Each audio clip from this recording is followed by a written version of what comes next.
day one, and I believe that, how long will it last? It will last tonight about an hour-ish. It depends how long Q&A goes on for. About an hour, I would say. But I believe this is the first ever of its kind, especially for equestrian influencers. So there's lots of masterclasses that go on, but I don't think I've ever come across a masterclass like this that is specifically for equestrian influencers. So we have a lot to get through.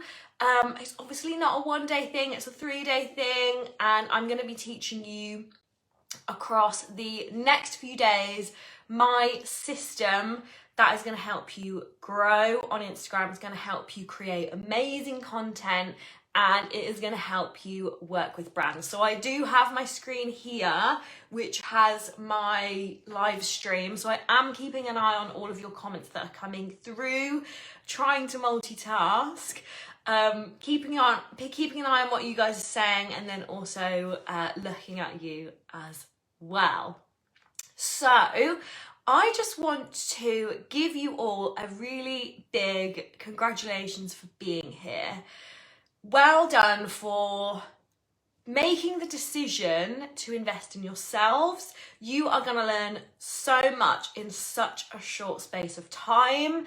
So these live videos that I'm going to do are going to be saved in the group, and you can watch these live videos on replay whenever you need to. I'm going to leave the group open for you so that if there's anything that ever crops up, you can come back to the videos and you can rewatch them and just refresh your memory. So the reason I wanted to do this masterclass with you guys was to teach you the steps to become an equestrian influencer or an equestrian content creator and to grow on social media. So I have worked with some of the biggest and the best equestrian influencers in the game.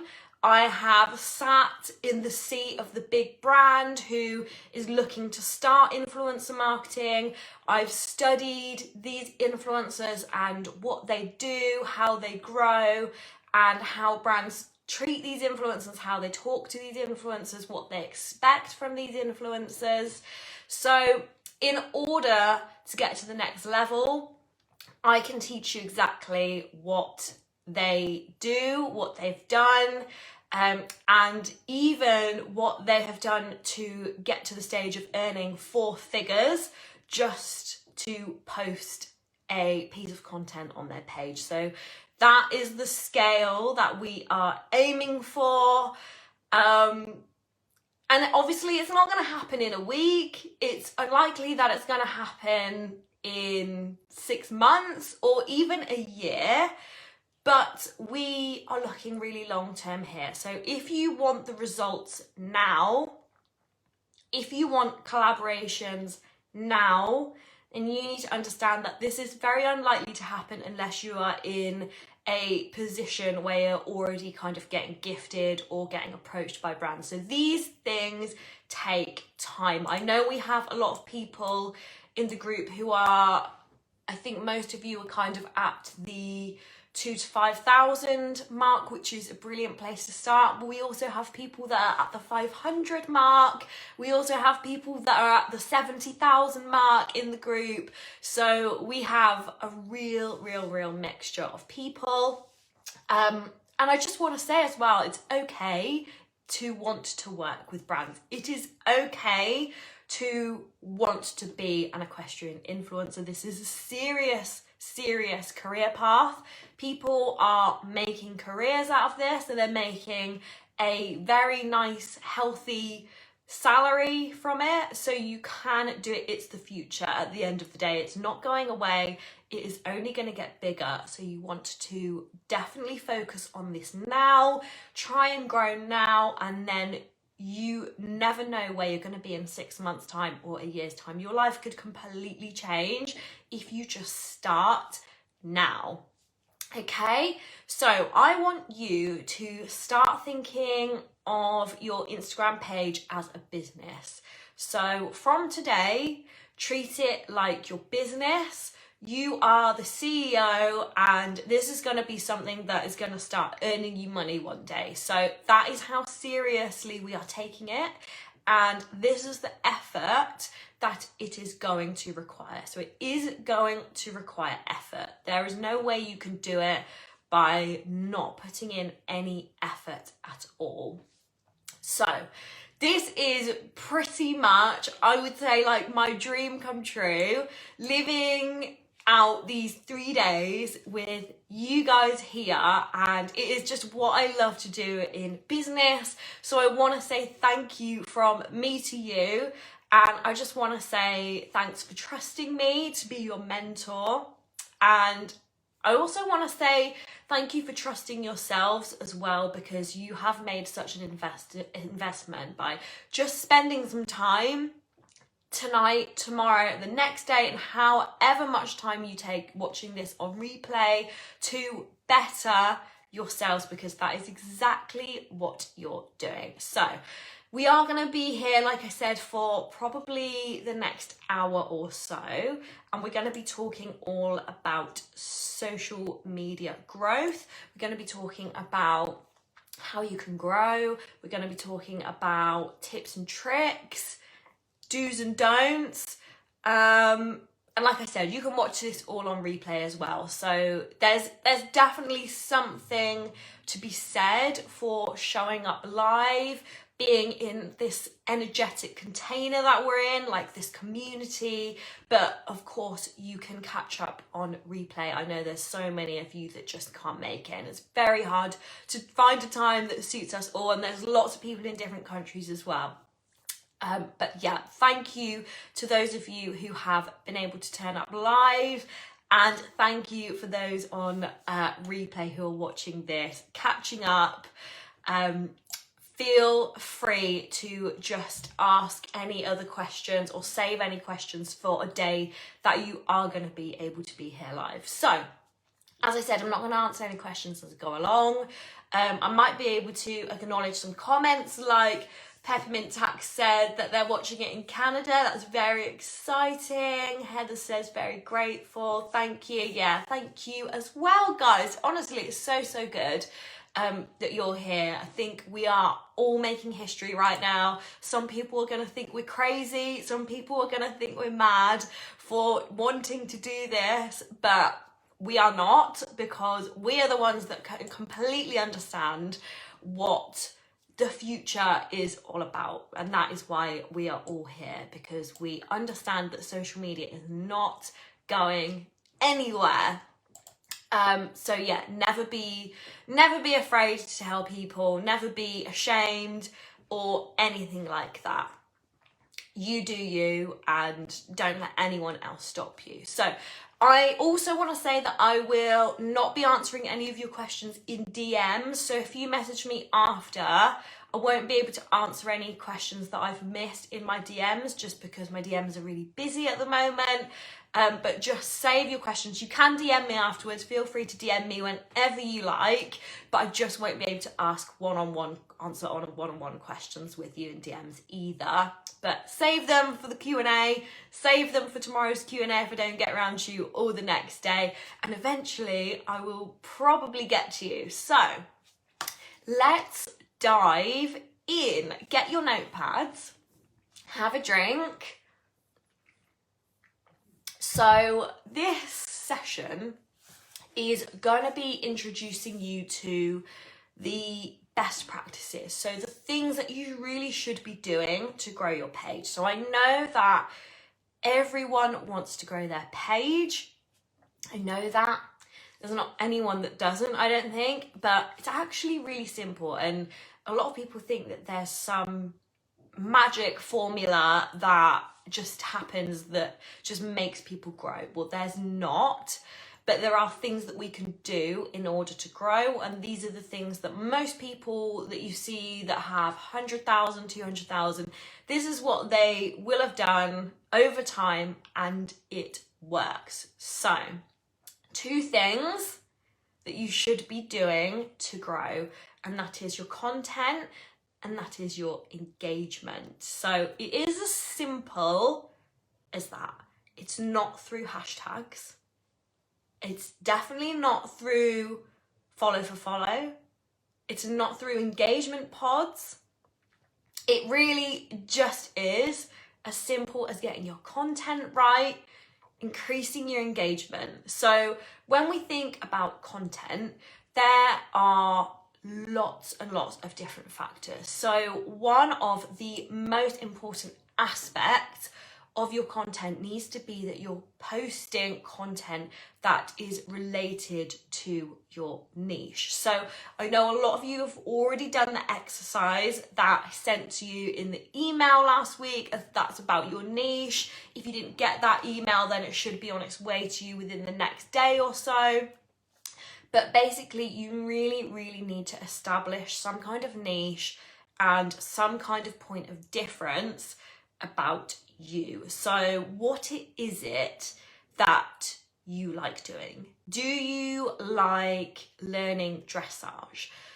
Do you want to become an eventer, or is it simply that you just like finding the best hacking routes in the UK? Just think about what it is that you really love. Maybe you love things on a budget, or you love using the best products to try and get your horses clean or your grey clean, things like that. What is it that you are good at, that you might have a bit of knowledge in, or that you just love to do? Everything that you do on social media has to relate back to these things. So don't have a huge list. The more targeted, the better. The more specific, the better. You might think that, or if I scale it down too much and I'm really only posting about this group of things that's really specific, no one's going to find that interesting. But actually, that is the complete opposite. The more specific you are, the more people are going to find you. They're going to be drawn to you, who are also interested in that kind of thing. They're going to find it interesting and different. So really, really, really niche down. And the next thing is Reels. So I saw some of you guys talking about Reels before, and are you using Reels yet? That is the question. So Reels have the most reach right now because they're still fairly new, and they're kind of like one of the big new features on Instagram. So Instagram are working really, really hard to really promote this feature, to get more and more people using it, and they're really pushing all the Reels content out there, a lot more than any other content type. So if you aren't using Reels, I would suggest just giving it a try. We can talk a little bit more about Reels tomorrow in the content session, but Reels is definitely quite a big way to grow right now because you get way more reach than just posting a picture. And also it's the future. So there's gonna be a time on Instagram, it's not gonna be soon, but there will come a time where no one is posting pictures, okay? It's just gonna be like that. It's gonna develop, and it's gonna be video content pretty much everywhere. So try and get used to it now. Try and get your head around it, understand it, work it out, because that's what most of us had to do. We all had to sit and work it out. But definitely try and get on it now, because you have to always be ahead of the curve, especially if you want to be an influencer. If you are a social media influencer, it's because you know about social media, you know how to grow followers, you know how to engage your audience, you know how to create content. No one knows that in the first place. We all need to learn, and that's why a lot of you are here. Some of you already know, some of you are already on it, some of you don't have a clue. And if you don't have a clue, it doesn't matter, because you are making the steps right now to learn. So don't worry about me sitting here saying, you need to create reels, and you're like, I don't know how. Well, that's why you're here. I'm not necessarily going to teach you how to create reels right now, but you're already taking the first steps to learn how to improve your skills. So let's just do that on every aspect of social media, and then one day you're going to know absolutely everything, and a brand's going to come to you and they're going to say, we've got this amazing product, can you promote it? And you're going to know exactly what to do because you are an influencer, because you were here and you took those steps. So Reels is really, really good. And yeah, Sarah has made a good point, and that's my main advice to people, is to really look at what other people are doing. So don't copy, never ever copy, but take inspiration. Always take inspiration, because most people have got their inspiration from somewhere. There's always trends, there's trending songs that are going to help you. I spoke to the members group last night and I said, even if there's a trending song, but you don't want to do the dance associated to that trend, or you don't want to do the lipstick challenge where you're cantering with no hands, use that song anyway, because you're still going to stop people from scrolling. You don't have to necessarily be posting a video about the trend. Use the trending song and that's going to get you more views because it's a trending song.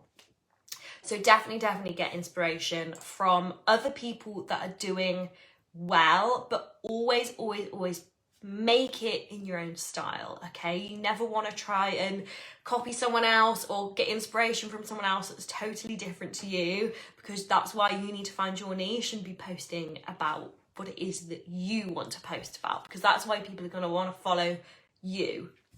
You're individual, you're unique. Find your unique difference, but you can still take inspiration from lots of people, and they don't have to be equestrian. Some of my most favourite reels are from like big fashion influencers. So I think you've got Ali Gordon. He is like amazing at reels. You should definitely have a look at his reels. His transitions are like insane. Really good inspiration from him. And then you've got people like Lydia Millen, really good reels. And these are all just fashion influencers. And normally they're the ones that have all the big trends straight away, starting the big trends. And then you can use that and apply it in the equestrian world quite easily with something totally different. So you never ever know where you're going to get inspo from. So the next way to help you grow is to get reposted by brands. So this is really going to help you.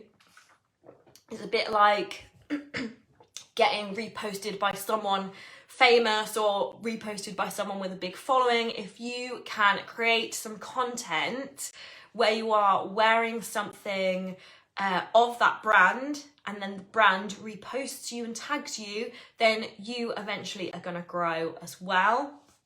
And then the next thing is the quality of your content. So are you posting good quality images, good quality videos, or are they really pixelated? So think about where you're getting your photos from. What are you using? Do you want to invest in a photographer? Maybe that's something that you think would be really beneficial to you and worth the money. If you're at that level where you want to take it to the next stage, I would certainly recommend seeing if there's a photographer locally to you, or if there is someone who is just starting out as a photographer.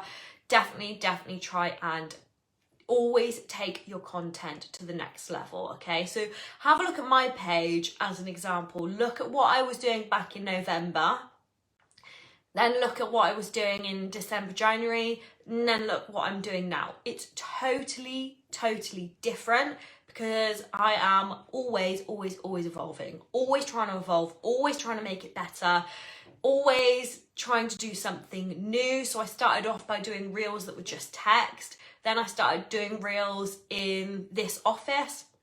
Then I started doing reels outside in the garden. And now I've started doing reels with my horse. So I'm just always thinking, always trying to do more and trying to give more and trying to get people more engaged all the time. So that is what you've got to do. You've got to hit a certain level, and then when you feel like it's time, you take it to the next level again and again. And this will just happen naturally as you grow and as your followers increase and as your experience increases as well. This isn't something you're just going to wake up and think, oh, I'm going to go out and make this amazing reel. It doesn't work like that. You have to develop. Everyone's content was rubbish first, and then it gets better. Even the best, biggest influencers, their content was rubbish at first, but we just grow and we keep learning. So next, boost your engagement by stories, and if your engagement is boosting, then your followers are gonna grow as well and they're gonna boost. So think about what you're posting on your stories. Is it sparking engagement? So what are your story views? Normally you would be looking for at least 10% of your overall following watching your stories. So what percentage do you think you have? Do you have more than 10%? Do you have less? If you have less, it might be time to start testing out things like asking questions, so the question sticker, polls, things like that. And even if your stories are at 10% or if they're over, still try and do that anyway. Still definitely do polls and engagement sparking posts, because this is really going to help you. I think I've had like double the amount of story views before on a poll than I was getting on average, just because I'd posted a poll and it didn't have to be about anything business related or anything in particular. It was just like a random poll, but people like that. And Heather says people seem to like my stories more than my feed. Yeah, I think stories are definitely really underrated. I think your feed is good, but again, it's a bit like that evolution of Instagram. Like, it was all about the feed, and now really it's all about your reels and your stories, because it's just a bit more of like a here and now feature, whereas your feed is a little bit more, I don't know, like it's just posts. People don't necessarily want to see just pictures all the time now. They want to see more. So stories, it just makes people feel like they're there with you and they can engage with you straight away. Reels is just different, and it's fun and it's a bit more exciting. So next is memes. Have you guys tried posting memes on your Instagram page? Because my best performing posts are always memes. They get the most saves, they get the most likes, they get the most comments, they get the most hashtag reach. Like, I hate hashtags. I don't really put hashtags on a lot of my posts because I just think they're just a waste of time, but that's just my opinion. But I think I reached like nearly 2,000 people via hashtags from a meme. And that was because of the content. That wasn't because of the hashtags I was using. So if you want to mix it up and mix up your page a bit more, try posting memes, because that is going to give you a really big engagement boost. So I don't mean that you should post a meme. So you found a meme on Facebook or you found a meme on Instagram, you want to screenshot it and share it. So I don't mean do that. I mean that you make an effort, so you can screenshot it and then you can go onto Canva, recreate a meme in some colours that you feel represent you. Then these colours are going to turn into your brand colours. So you're going to start forming like an identity. So think about my brand colours are always green, grey and gold. And when you see that, you know it's me, because I've formed that identity. So think about your brand colours, think about recreating some memes in Canva, and just start building some identity, start boosting your engagement, and then you can just really start professionalising yourself as an influencer. Raphael says, I'm really not into memes. Well, not even mine. But if you guys want any inspiration, you can just go onto my page and have a look at mine and then see if you can recreate them. Mine were all recreated mostly from reams that have gone viral, so it's not like you're stealing anyone's content. The content is out there, so definitely give that a try, see if it helps. So a lot of it is always trial and error on social media, always trial and error. There is never just one thing that works and works for everyone. You have to test everything, and you will start to understand this. You'll start to see what works for your followers and what doesn't. What works for me might not work for you, and what works for you might not work for someone else.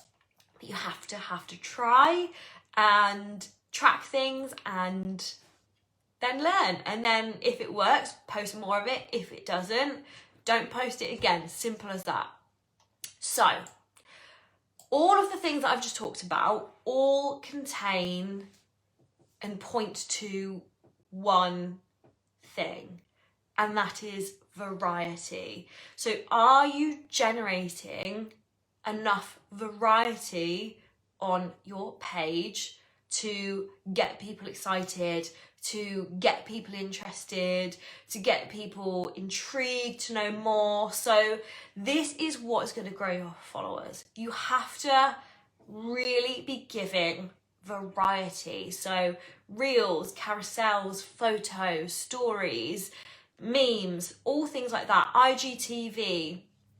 Make sure you're using as much as you can of what Instagram is offering to us, because then you are going to look like a really active user, and that is what Instagram likes. Don't forget, they are tracking us all. They are tracking everything we do, and they will literally know what every single activity is that you're doing. So make sure you are trying to make the absolute most of all of Instagram's features all of the time. So I am gonna go obviously more in depth about content tomorrow, so definitely save your content questions.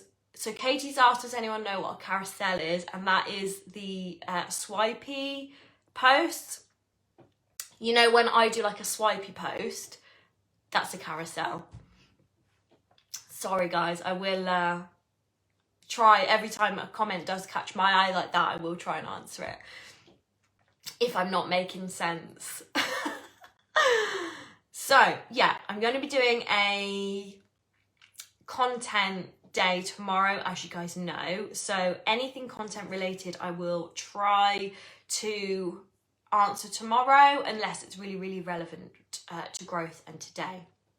So, like I said, you have to think of your Instagram as a business, and you have to think of Instagram itself is a business. So Instagram isn't just a social media platform. Instagram is a big, big money maker for Mr. and Mrs. Instagram that set it up. So think about all the people that are spending money on the app through advertising. It isn't just like a fun, free place anymore. It's like a serious income generator for people. So the more time you are spending on Instagram, the more money Instagram is making, because the more people are spending money to advertise on the platform. So Instagram is always going to favour the accounts of people who are spending lots of time being active on the app, because these are the people that are earning Instagram money. So just think of it like that. If you think, you know, why have I got to spend like loads of time on Instagram? You know, why have I got to do my engagement? Why can't I just post a picture anymore? Because Instagram isn't what it was 5 years ago, or I don't even know when it began. It wasn't 10 years ago. Let's just say 5. It wasn't what it was 5 years ago when it first came out and all it was just pictures and just squares. It's not like that anymore. It's a business, and it's generating money, and it's generating sales for lots of businesses. So you have to show Instagram that you are like working hard to earn Instagram the money, because they want to see that, and they want to help these people and they will favor these people. So that is why engaging is so important, and that is why spending time on Instagram is so important and using all of its features. And I don't mean you have to spend hours a day. You absolutely do not have to spend hours a day. I'm going to tell you right now how long you need to spend. And this, I did this as a trial a few weeks ago. Did this as a trial because I knew I was going to talk to you guys about it, and I knew it worked, but I thought I can't really talk about this unless I do it myself, put in the time and effort, and then I'm proof that it works. So engaging, set a reminder 3 times a day, every single day on your phone. When that reminder goes off, you have to stop what you're doing. So this is what I do. Stop what you're doing if you can.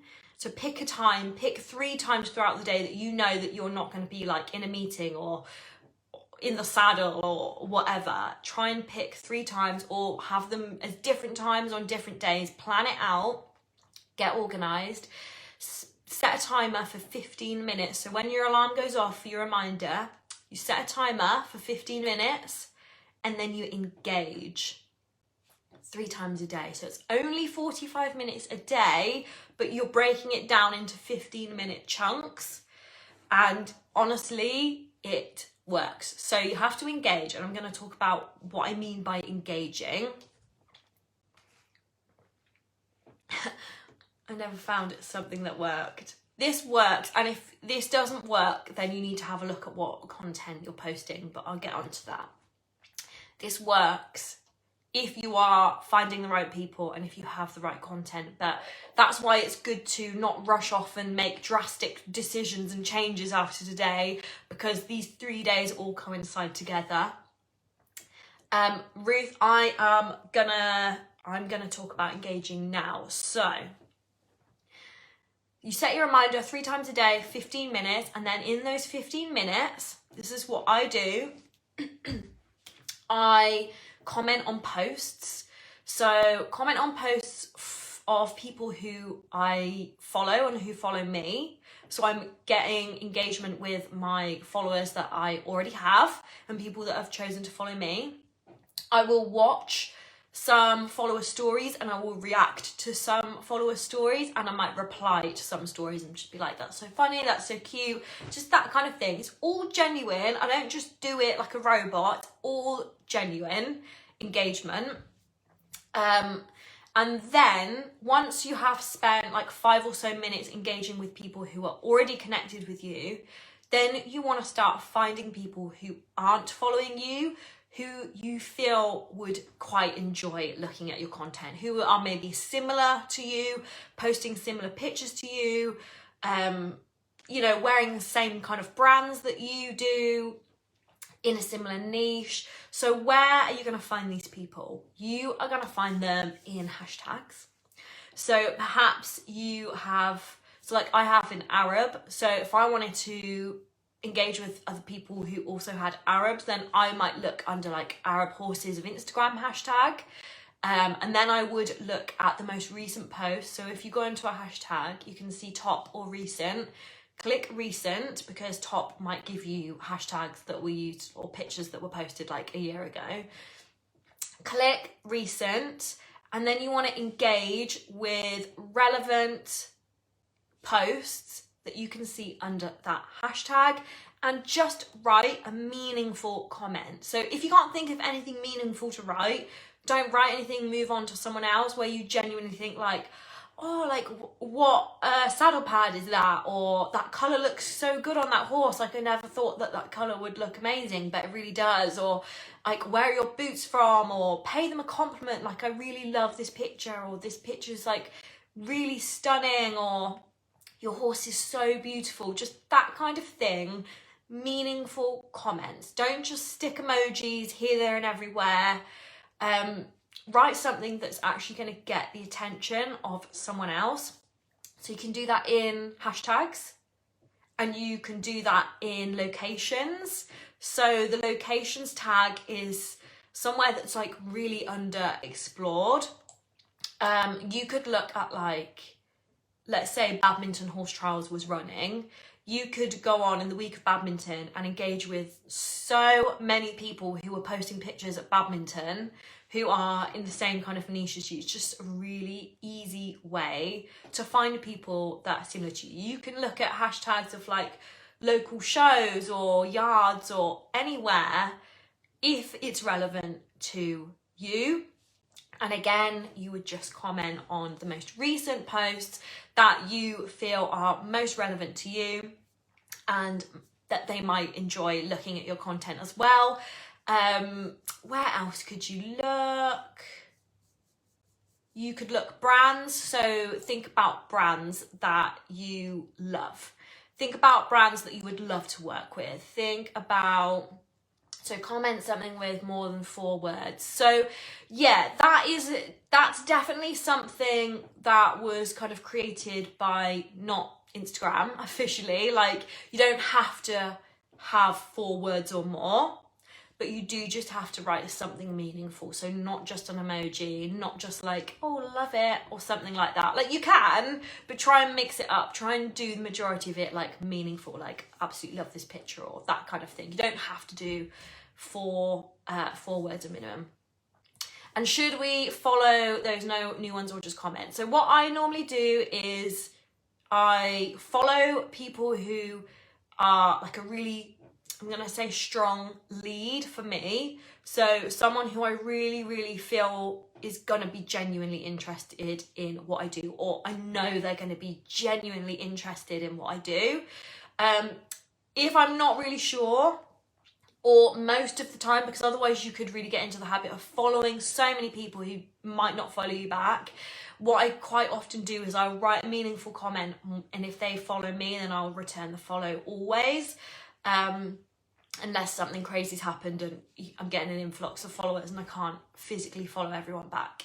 So as I was saying, brands is a really good place to find people to engage with. So let's say you are dreaming of like a collab with Aztec Diamond, and all of your posts are really relevant to like Aztec Diamond. They're really in the style of what Aztec Diamond do, and you just kind of like, you're living and breathing that brand and you think it's really good. So what you would do is then go over to Aztec Diamond's page and you would have a look at their latest posts, and you would have a look at who is engaging with them. So who's liked their latest post or who's writing a comment. Then you would click and go onto their page, look at their latest post and write a little comment to them, because if they're following that brand and you're following that brand and you have something in common, especially if you really feel like you kind of represent what that brand is. Isn't everyone dreaming of a club? Yeah. Yeah, even I wouldn't mind. But yeah, then it's just a really good way to connect with people instantly who have the same interest as you. Then another really good place is on the suggested profiles. So this is where you find someone who is like a really engaged follower of yours, or they look like they would really love your content. So again, I'll just use myself as an example. My horse is an Arab, and if I know someone else has an Arab horse, we instantly have that connection. So I might give them a follow, I might engage with them, and then on their profile, when you click follow, there's like a little arrow that comes up next to like following and message. There's a little down arrow, click on that, and then you'll get loads of suggested profiles underneath. And these are all people who are similar to this account. So maybe they post similar content, maybe they have similar followers, maybe they follow similar business pages. They have some similarities somewhere. So that's a really good way of finding more people who are similar to a specific person that you're already following. So there's so many places. You can see that your 15 minutes of engaging is gonna go so quickly.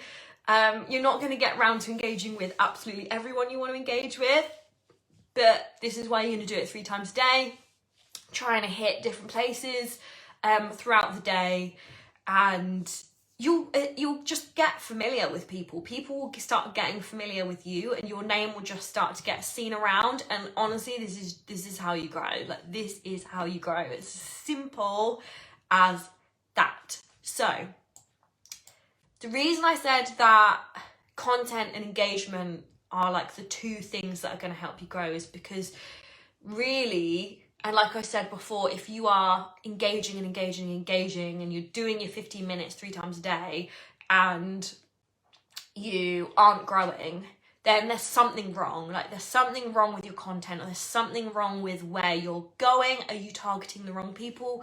Or is the content on your page not speaking to the kind of person that you want to be speaking to? So you have to really have great content on your page already, ready for when people see you engaging and they're like, who's this commenting on my picture? And they click on your profile, they have a look, and if you have like an amazing profile with pictures that are really like relevant to them, then they're gonna follow you. Like, they're obviously just gonna follow you because they're gonna want to see more. But if they land on your page and it isn't that visually attractive, or it's boring, or it's like you're posting the same things every day, then they probably won't follow you. So it goes hand in hand. And what I would always say to people is, even if you are just starting out and you have 10 followers, just spend 2 weeks or 3 weeks really, really trying to nail your content. Have a feed there ready and waiting. Even if you're posting to no one, even if you're getting 0 likes, 0 reach, just keep posting. And then when you start engaging, people are going to start landing on your page and it's going to convert them. It's a bit like a website. So if you went on a website and you were going to go shopping with a brand that you hadn't shopped with before, and you went on their website and the pictures weren't that good quality, or like things just didn't look that nice, or things were all in like a random place, or it was boring, like you wouldn't buy from that shop. So it's the same kind of thing. Like, you have to have things there ready. It's got to be visually good, visually appealing, in whatever style that is to you. There's no right or wrong way to do it. Whatever style it is for you, it's got to be appealing to the person that you are trying to get to follow you. And we all have someone, whether you're a business or an influencer, we all have like an ideal follower or an ideal client, or someone who is like our ideal fan. And that's who you need to target, which is why you need to be selective about where you're engaging and who you're engaging with. Don't just engage to the masses, because that's not going to work. Engage with people in your niche, engage with people who have similar interests to you, then you're going to be more likely to grow. It's all about strategy and really, really, really thinking about it. You do not want to just go wild and just try and speak to everyone, because not everyone is going to be interested in you. Like, they're just not. It's pretty impossible. So you're going to appeal to a certain type of person. You need to find that person. So if you have, let's say you've started posting your content. You started posting your really good content. You're really pleased with it. You've started doing your engaging, and people are starting to land on your page and find it interesting. This is when you're gonna start getting picked up on the Instagram algorithm, because Instagram are gonna see that you are posting a specific type of content. You are posting about specific or using specific hashtags. They're gonna see and be tracking the type of person that likes what you're doing, is engaging with what you're doing, and then they're gonna show your content to more people like your audience, which again is why it's so important to be growing a targeted audience, because Instagram eventually are going to be copying this audience that you have. They're going to create like a lookalike audience and push you out to these people in order to get you more discovered. So that's the goal. That's what we're aiming for. We're aiming for the explore page all the time because that is where the growth happens. Hashtags are good, but you're not going to get much growth there anymore. You're not going to get big numbers. You're going to get big numbers from the explore page, and the explore page is all done by your content. It's like a mixture of your content, hashtags, whoever's following you now. It like creates like a bit of a digital profile about you, and then it's always trying to push you out to people that they know are going to like you. So if you've got a specific type of person that you're always targeting, that's really going to work in your favor in the long run. So it is as simple as that. There is no magic formula. There's no hidden secret that I'm not telling you about. It just all comes down to the fact that you need to be using the app for exactly what it was designed to do. It was designed to share content, and it was designed to keep in touch with each other and be social. And over the years, yes, it's got more complicated, but those two things have ever changed. It's just always going to be that. So that is what always needs to be in the forefront of your mind. So in the resources section that I'm gonna post, I haven't posted them yet, but I'm gonna do after this video, you will have a do's and don'ts about what you should and shouldn't be doing when it comes to content creation, engagement and growth. You are gonna have, what else are you gonna have? You're gonna have, I can't remember what you're going to have, but you are going to have something else that I have got for you ready and waiting. But I do just want to touch on the fact that the do's and don'ts is really, really important. If you are doing any of the things that are in the don'ts section, you have to stop today. Even if it looks like it's working now, it might be working now for you, but it will be doing more damage than good, I promise you. So definitely have a look at the do's and don'ts. I'm going to tell you in a minute what the other thing is. But definitely don't do any of the don'ts. So I do just want to touch really quickly before we jump into Q&A. I'm glad you all enjoyed it. It's not over yet. It's not over yet, don't go anywhere. Before we jump into the Q&A, I do just want to talk quickly about shadow banning. So I don't know if any of you have been shadow banned or know what shadow banning is, but a lot of the things that I'm going to give you on the do's and don'ts, a lot of things on the don'ts will get you shadow banned eventually, especially at the moment because Instagram are so massively hot on it. Since the algorithm changed, since the update, the shadow banning has just got really tight. So if you don't know what shadow banning means, it's basically when Instagram hides your posts from people who don't follow you. So it's like a bit of a punishment for something that you might have done. So if Instagram don't show your posts to people who don't follow you, then you're never ever going to grow. So they'll still show your post to 10% of your followers, they just won't show it to anyone else, and we need to avoid this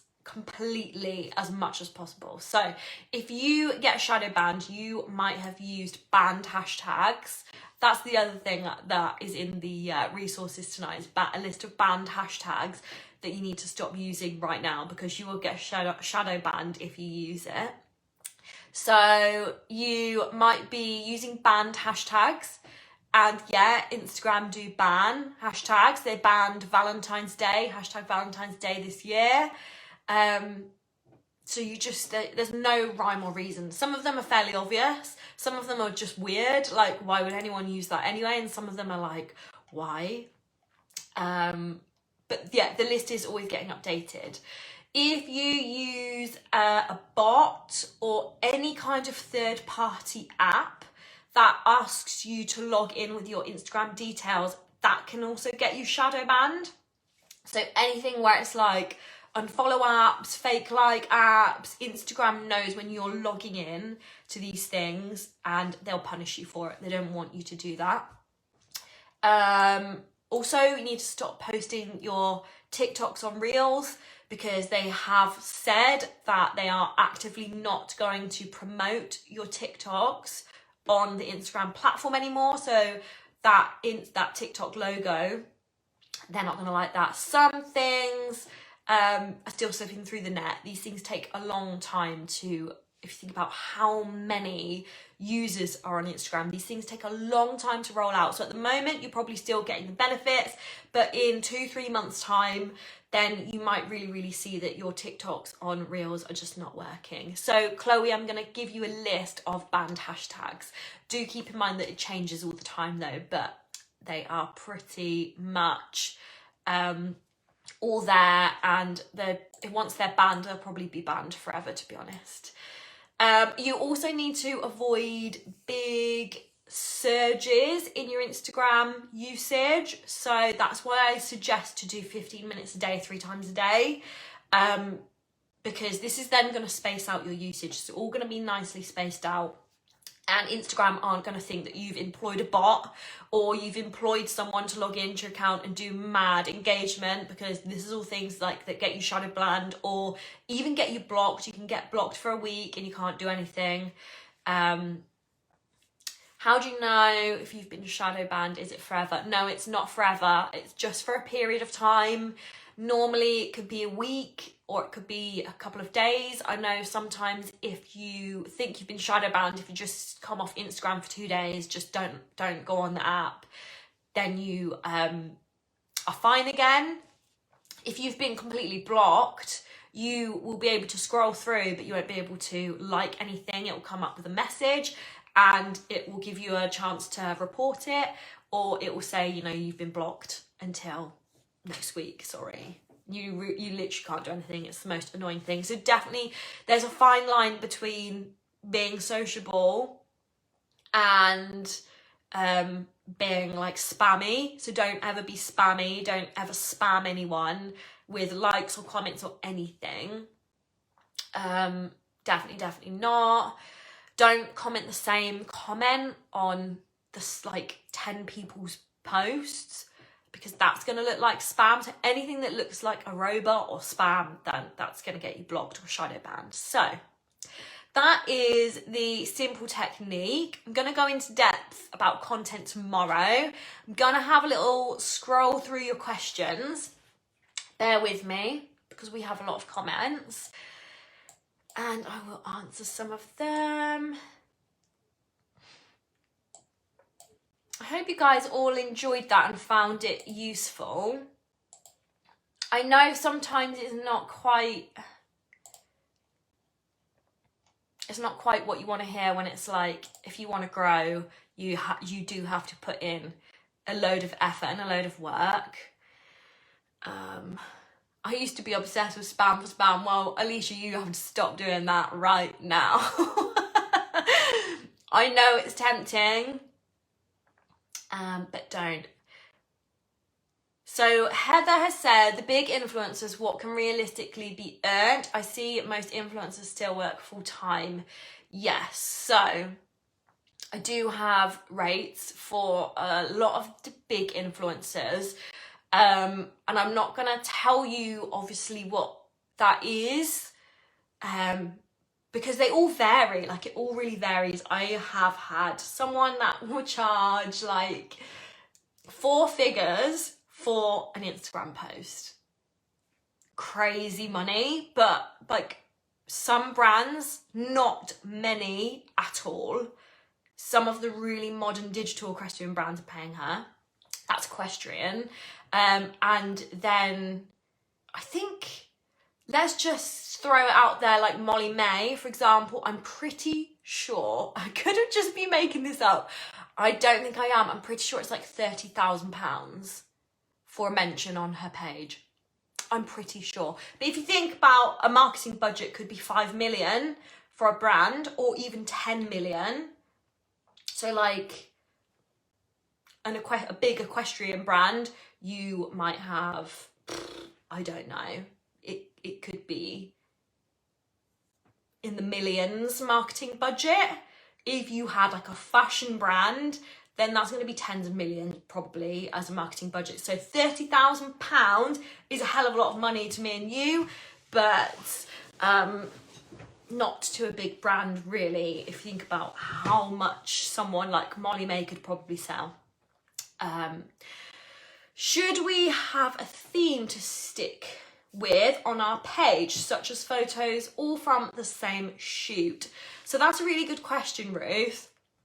I wouldn't stick to posting pictures from the same shoot, one after the other, after the other, after the other. I would probably spread them out. So always come back to like that varied content. What is going to give you variety? If you've had a photo shoot and you have 20 photos from that shoot, maybe you want to post 2 of those pictures a week, and then maybe you want to do like 3 reels and something else to kind of build up the content for that week. So I would probably spread it out, just because you don't want to keep hitting people with the same content over and over again. But once a week or twice a week is fine. Let me try and get back to some of the questions from before. I'm gonna have to scroll up on my phone. I don't want to miss some of the ones that came in at the start. Billy said, my mum is my whole camera crew. Yeah, gotta do what you gotta do. Bear with me, guys. I just don't want to miss any questions. So Alex said, how do you make a reel? You either can upload a video that you already have on your phone. So if you go onto your news feed and then you swipe left, and then you can post a story along the bottom. It should say reels. You can either film a reels in the reels setting, or you can upload a video. There are loads of questions, but I just don't want to miss anyone at the start.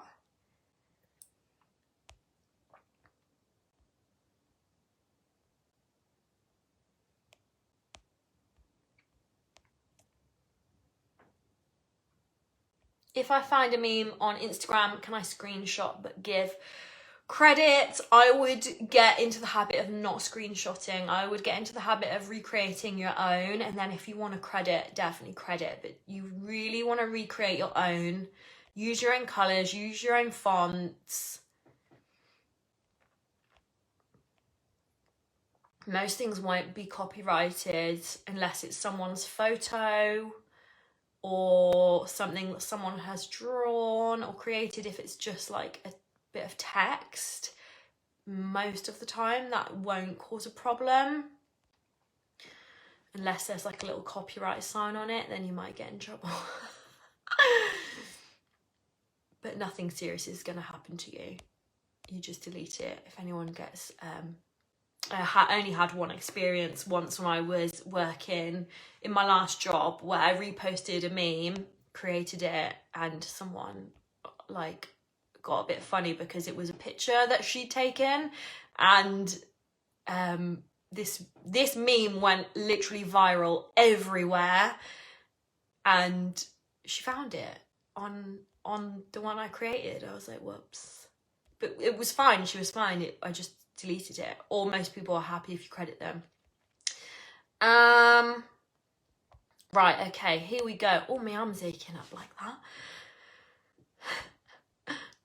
How do you remove the TikTok watermark? So there are apps that you can use. There are websites that you can go on. I tried to test it, and the website just seemed dodgy to me. And normally I'm quite a carefree person, but I was like, right, I'm going to test this before I recommend anyone else to do it, because that's what I like to do. And I tried to upload a TikTok and I was like, this is just not sitting right with me. I just feel like I don't want to put this video into this thing and then download something else out of this random website that just looks weird. I know there's so many of them kicking about now, but Instagram also don't like you using music that isn't from the Instagram music library anyway. So it's a pain. It's such a pain, especially when you have like an amazing TikTok, and then you can't really post it on Instagram. I know a lot of you will still do it anyway because you're naughty.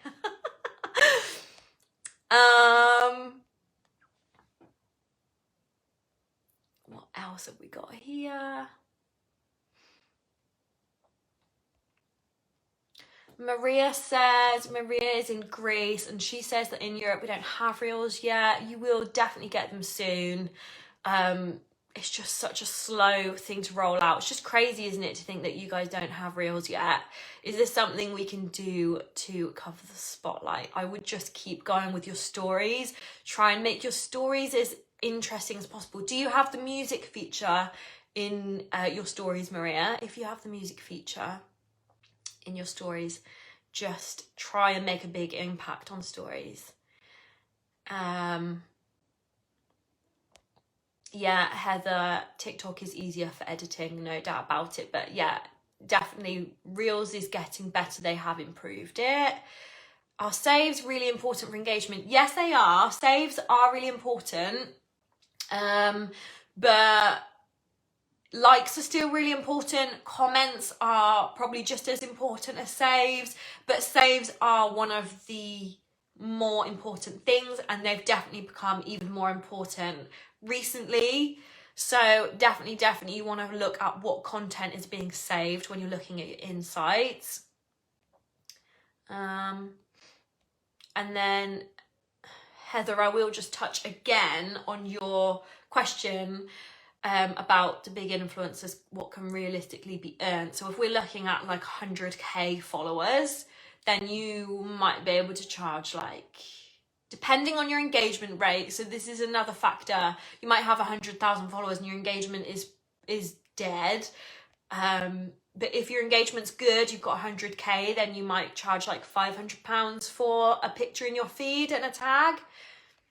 Stories are always a lot less. Story rates are quite cheap, but the trick is that you charge per story. So if you're doing like an unboxing, you would have like your story rate for 15 seconds, but you would say, but it's going to take me 4 stories to do this unboxing. So it would be like 4 times your story rate. But stories are usually a lot cheaper. Reels are more expensive because they take a lot more work. This has been great. Thank you. Should we delete inactive followers, people that don't follow back? Yes, you should definitely delete inactive followers. You should do like a bit of a clear out every now and then if you can. It's a bit of a pain in the bum job because obviously you don't want to log into like a third-party app to do it, because then you could get shadow banned. So you're going to have to like do it manually, but it's definitely worth doing it if you can. And people that don't follow back, only if they've not followed back and it's been like a considerable amount of time, because you don't want to get into the habit of following people, leaving it like a few days and then unfollowing them. Because it doesn't look that good, because they're probably going to notice. But give it like a week or two, a couple of weeks, and then if they're not bothered, give them a couple more chances, engage with them, and then if they're not bothered, then I guess you could unfollow them if you're not really interested in their content. But then only ever follow people that you're really interested in and who are similar to you, because then you're going to maximize your chances of getting a follow back. This was brilliant. Oh, thank you. This was useful. Should we stop follow for follow? Yes. Yes. Don't do follow for follow. Don't do like for like. Don't do any of that, because Instagram's watching you and it does not like that at all. You'll get shadow banned. How do you stop yourself from gain posts and chats? That's really annoying. If you have people that do that, it's a bit brutal, but you're going to have to just remove them.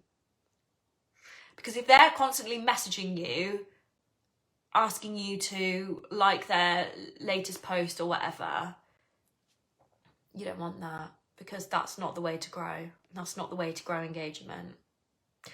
You want to grow a genuine community, because that's going to really massively help you when you're working with brands, is to grow a community who are listening to you and wanting to know what you're saying. Even if that's like 200 people, if that's 200 people that are like dedicated to you and listening to you, then that's invaluable to a brand.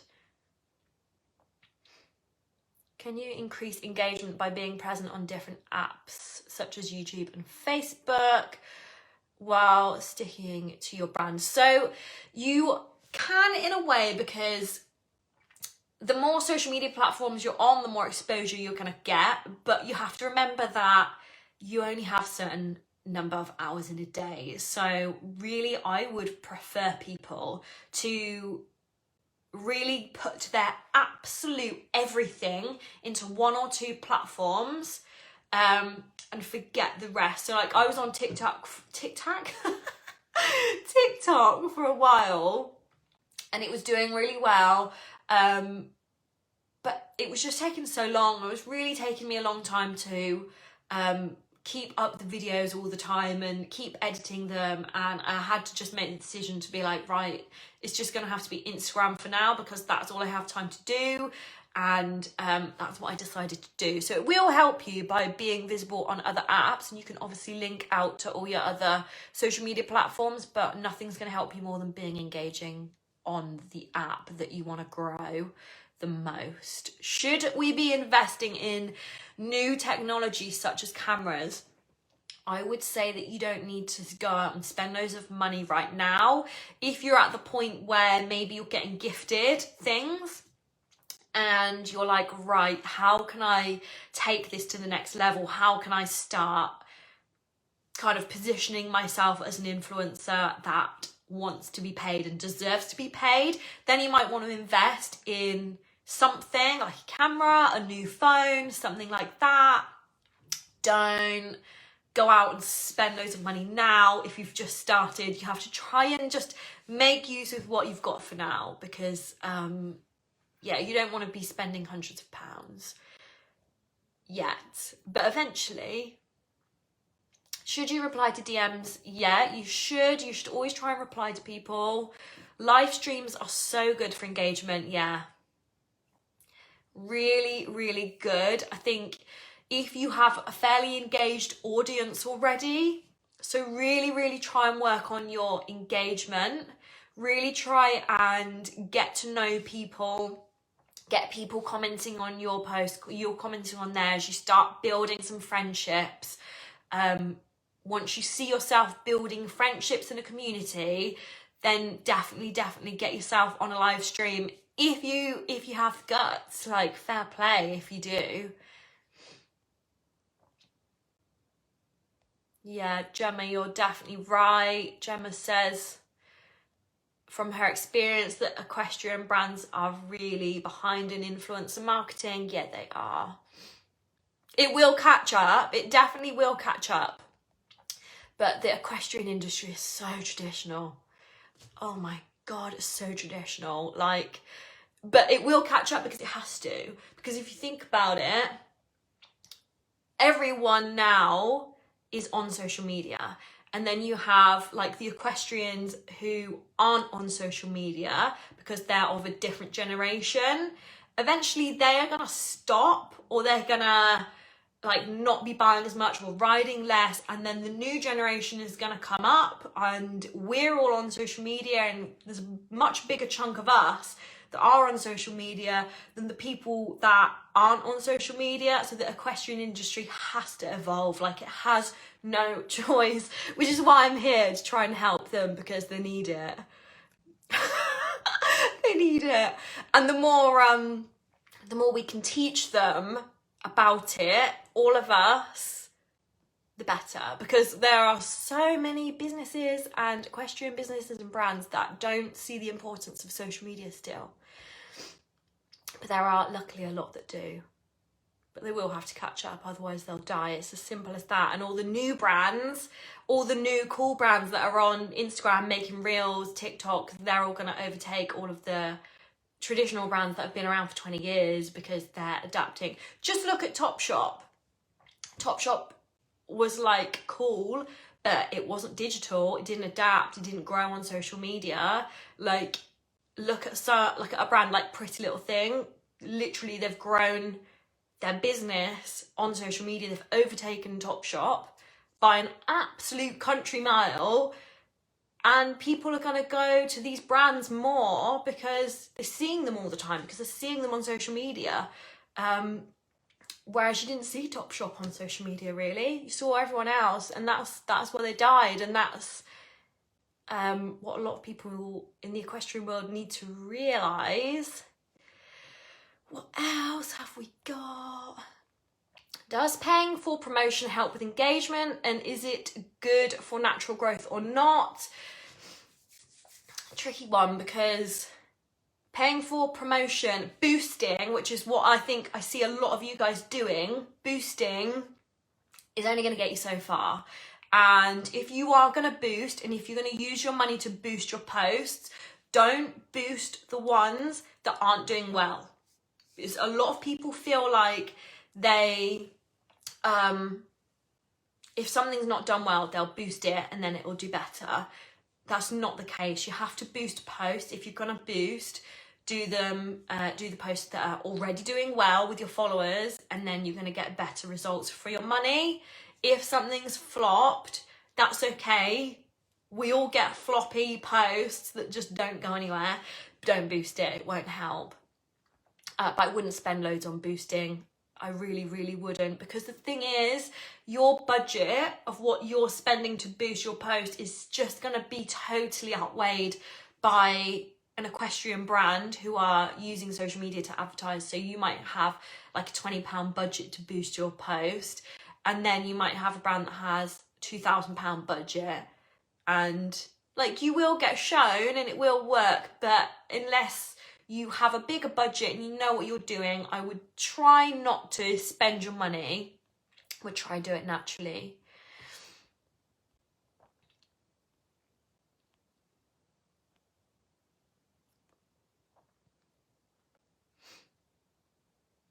What would be your biggest advice for teen influencers? I would be as mature as you possibly can. Try and be yourself. Obviously, always try and be yourself, but just try and, don't get involved in follow for follow. Don't get involved in tag for whatever it is. Don't get involved in any of that. Just try your best to present yourself in a professional, mature way. You can still have fun. You can still have funny reels and mess around and do fun posts, but nothing that's gonna be, if you think of a brand looking at you and think, is that person going to be a really good representation for our company? If you're doing like follow for follow, things like that, then it probably will be a no, but still always try and be yourself for sure. Who else have we got? Can you use your own pictures to make your memes? Absolutely.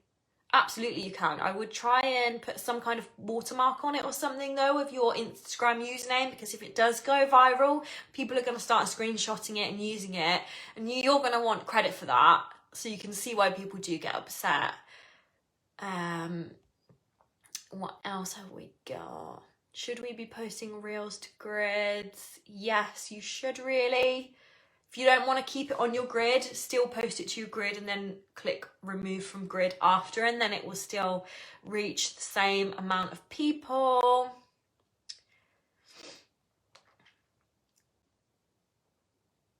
Is it worth creating a Facebook page to run alongside an Instagram account? I would say not at the moment. Facebook, I think you need to think of Facebook, unless you're going to make a group like I have. It's very much an advertising platform now. So I would probably not. I would probably try and do something else like TikTok or something if you wanted to expand.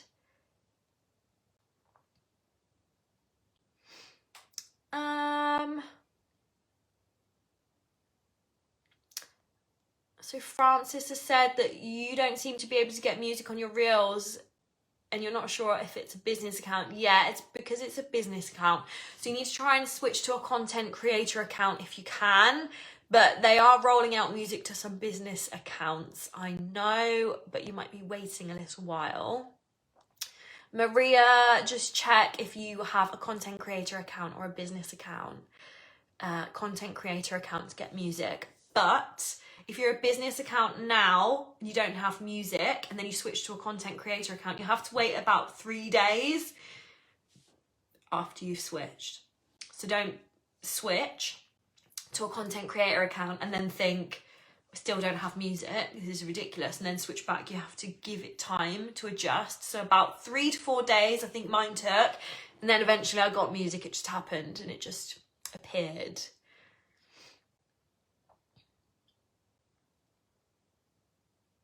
How do I encourage people to save my post? You can just write in the captions, if you liked this, give it a save. Should I unfollow people not in my niche? You don't have to, Kelly. If they are following you back, just keep them if they're following you back. But definitely from now on, just try and follow people who are only like relevant to you. Hate it when people follow you, so you follow them and then they unfollow you. Yeah, I know. So annoying, isn't it? Yeah, it's just don't be that person, guys, because it is annoying. How does removing followers improve my engagement? So basically, we all have an engagement rating, which is like a percentage. And I am absolutely rubbish at maths, so I can't tell you the calculation, but I can give you the link that I use as a little bonus. I will put it, actually, because I have it right in front of me, because I have it saved. I'll put it in the comments. Go on there and type in your Instagram name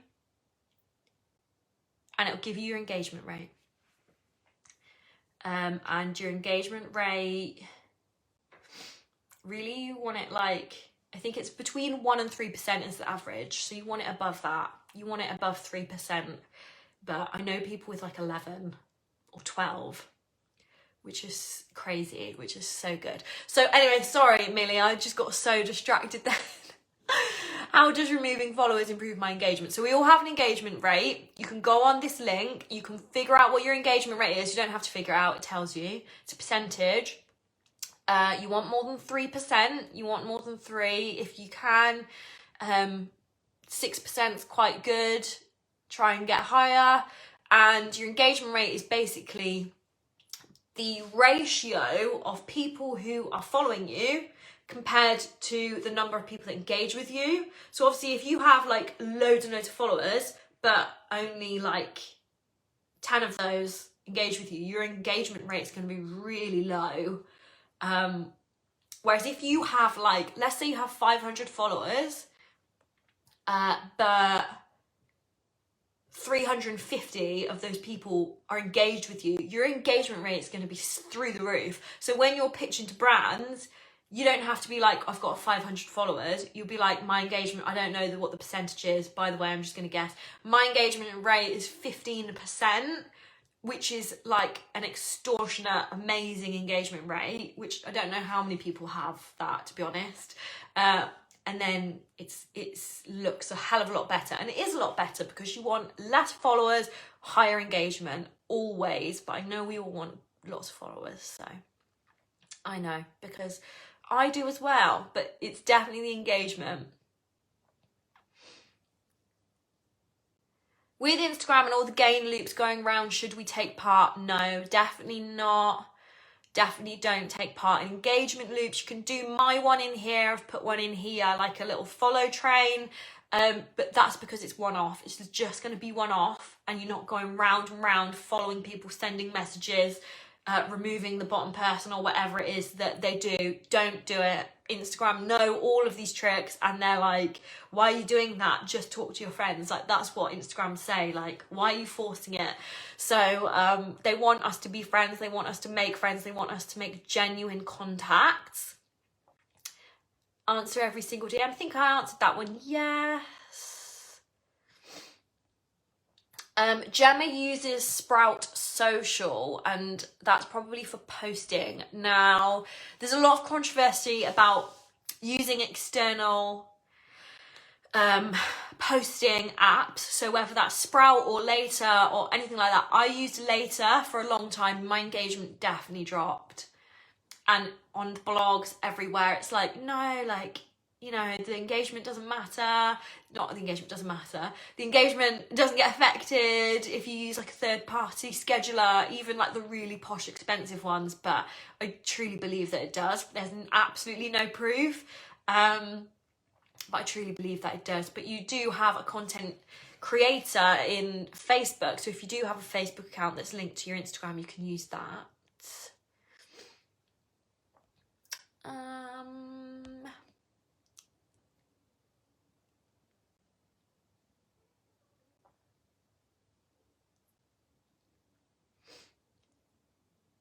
Any tips for convincing untechy parents to help?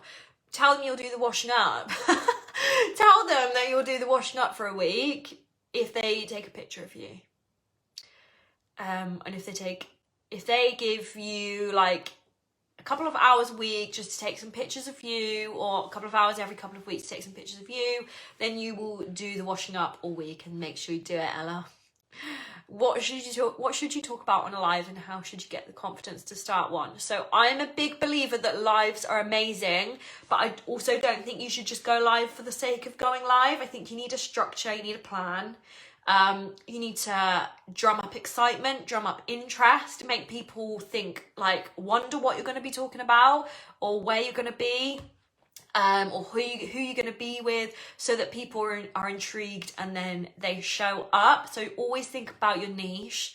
Think about what you could talk about. What can you show that maybe other people would like to see?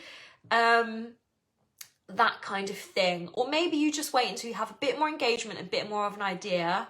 You don't have to rush and do these things straight away. Just work on your engagement and content first.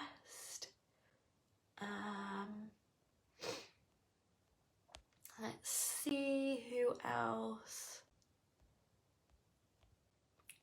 Thanks everyone for hanging in there through this Q&A.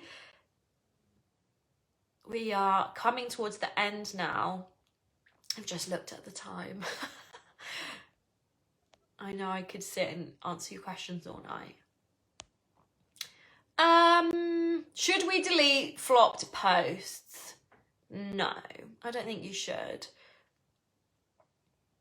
I don't think you should. I know it's like sometimes you feel a bit embarrassed or whatever, but it's not gonna make any negative impact on your page. It's not going to have a positive impact or a negative impact. It's just going to sit there. If anything, actually, it's going to help you later down the line when you're analysing what's working and what's not.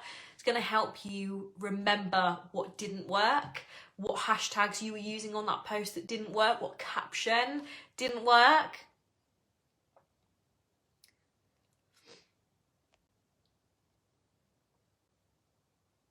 Alana said stay away from drama. I don't know what that was about, Alana, but I totally agree with you. Definitely stay away from drama. Yeah, Gemma has mentioned the brand ambassador schemes.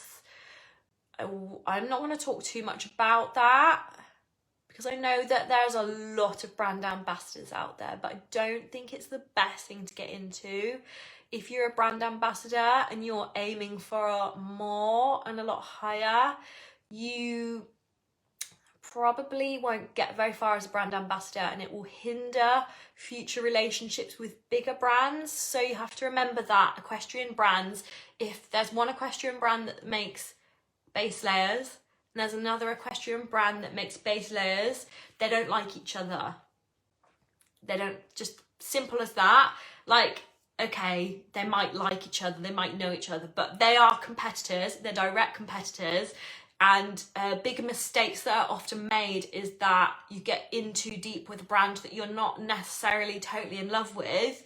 You're asked to be a brand ambassador, or you're asked to do some posts for this brand, and you do because things have got a bit awkward or whatever. and you can't really say no, and then there might be a bigger brand watching you that you would much prefer to work with, that don't approach you because you're already in a relationship with a competitor. So it's really difficult, and this is what we're going to talk about on day 3, is all these little tricks that you might not realise that could be stopping you from achieving so much more. So that's not me saying go out and cancel all your brand ambassador things, but just think very carefully. Think very carefully about being a brand ambassador. What are you going to get from it? Because a lot of the time it's the brands that are winning from it, rather than you, and it takes up some of your time that you could be putting into other things. But they're also good, and a lot of good brands do it, and it's a good way to get product out there. And if you love the brand, then good, and that's what it's all about. But we talk about that on day 3.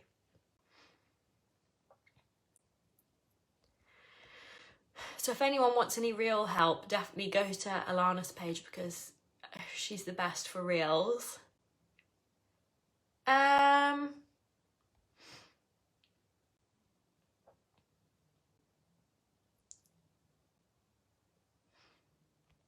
Okay, I think we're gonna round it up. Ella has just said, is it best to have a separate account, one for equestrian, one for other stuff? I have said before that, let's say your account is really mixed and you post like pictures of yourself on a night out with the girls, obviously you're not right now, but hopefully soon, one day, and then it's like a really beautiful picture of you with your horse, and then it could be like a picture of you in your bikini. Then you have to think about it, like, obviously really the aim is to work with brands. That's kind of what we're all aiming for here. Think about, is that brand gonna look at your page and think like, some of this is like, think they're so professional, some of them, so professional, especially equestrians, like I said, very traditional. Are they gonna think like, it's a bit inappropriate, like, I don't know, like, is this right? Is, you know, it's just, this person's always out drinking. Like, that's fine if that's what you're doing, but if you really want to focus on like equestrian stuff, it might be worth making a new page, or it might be worth toning down your other posts and really focusing on your equestrian stuff.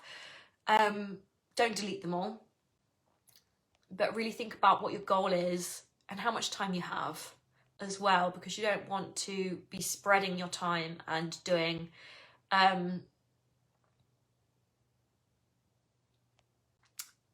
I've just lost my train of thought because I can't do 2 things at once. But everyone's giving their engagement rate. I don't want any sad faces. Mine is 6%. Well, it was a few months ago. So, and I'm meant to be the expert. So if you have 6, if you have 3, if you have 2, it doesn't matter, because today is the day that that's going to change. Alana says hers is 6. I can't believe that yours is not higher. Have you just been busy, Alana? Sometimes it just comes in like different like waves, and sometimes you're like the best thing on the planet, and then the next month they've changed the algorithm and no one's finding you at all. That's just Instagram. Saying my name's not an account. Oh, is yours private, Kelly? 7%, 6%, 8%. It doesn't matter if you're 2%. Like I said, do not be upset, because you are going to get that increased by using my engagement trick. 13%, Millie? Oh, that is good. We all need to go and have a look at what Millie's up to. 13%. That's more than some influencers I know. How do we find our insights, such as when our followers are most active? So you need to go on to your settings. No, not settings. I just totally lied to you. You need to go onto your profile, and then it will say insights on your profile, and then scroll right down and it should be there. Okay. Alana said she doesn't do BA anymore. Yeah, I think you're way past that stage, Alana. Definitely way past that stage. Okay then, guys, I think that's it. I think I'm gonna stop. How do you know when the algorithm has changed? If all of a sudden your posts are flopping, then you know the algorithm's changed. Or if your story views were getting 500 one day and then the next day they're getting 200, you know the algorithm's changed. I'm 10% but not sure how. Okay, we don't know how accurate this tool is, but it's been quite accurate when I've used it for certain things.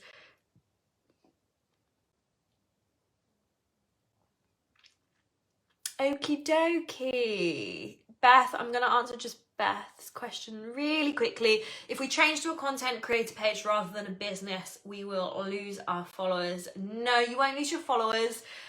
You might lose some insights, but I've only heard that a couple of times. Like, it doesn't really affect anything at all. It just makes it better.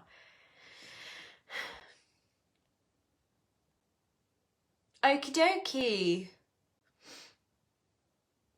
Yeah, Alana, I've been doing some heavy promo for my saddle and it does turn people off. Yeah, it's just like me. If I am going through a selling period, so I have like something for sale and I'm selling it for a couple of days, then I'm still getting good engagement. And then eventually the people that are just not going to buy, because I know not everyone is ever going to buy from me. Some people just like to follow me. The people that aren't going to buy, they just switch off. So you always have to be very careful. It's like anything. If you're promoting something, if you're trying to sell something, whether you're an influencer or a business, just try and be careful not to overdo it. But also remember that the people that are still watching maybe are people that are going to buy from you and they need convincing. So there's a fine line. And that's it.